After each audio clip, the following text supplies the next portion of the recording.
We're going to revisit that breaking news we brought you at the top of the newscast. One person is in custody in connection with the shooting death of an off-duty firefighter in Scottsdale. Here's Leon Enriquez.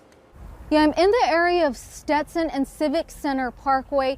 This is the area that police say the 21-year-old suspect shot and killed 34-year-old Kyle Brayer as he was sitting in the back seat of a golf cart like this. I had the chance to sit and talk with some of Kyle's childhood friends who say he was a stand-up guy. They say he loved his country, he loved his job, and above all, he loved his family. Anybody that looks back at his life knows that he lived it to the fullest every single day. He climbed Kilimanjaro. I mean, come on. Kyle Brayer lived a lifetime most people only dream about in just a few short decades. You know, talk about somebody that crammed 100 years of living into 34 years, and that pretty much sums it up. Shredding it, dude. Kyle's childhood friends gather to mourn and remember the abundant life he lived. Kyle was a fire captain with Tempe, a Marine veteran, a world traveler, and a hard worker. He helped run the cadet program for Tempe Fire Department. He taught the firefighter fitness for MCC.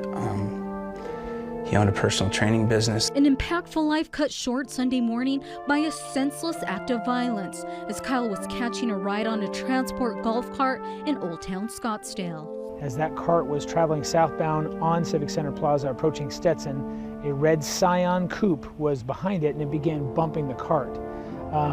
As Kyle was in the back seat, he put his foot out to stop the car. And when the car came to a stop, he got out of the car to see what was going on, and the driver shot our victim in the head. He was just a person that was so giving. I mean, he donated his life multiple times. I mean, he donated it to the military, never thought twice about it. He did get out, you know, he got a new family with the fire. And Kyle's friends and family want him remembered not by this tragedy, but by his triumphs.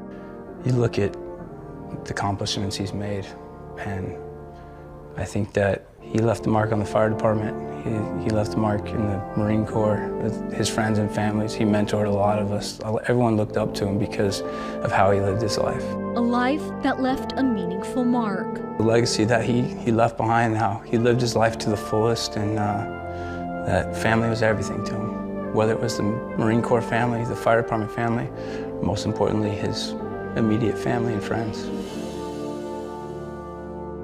We found out a couple days after the crime that this guy, Hezron Parks, the guy who was driving the car, we found that he was driving up behind the golf cart, bumping into it. And when they came to a stop and the firefighter got out, Hezron felt threatened. That's why he had to take out his gun and shoot the firefighter in the face.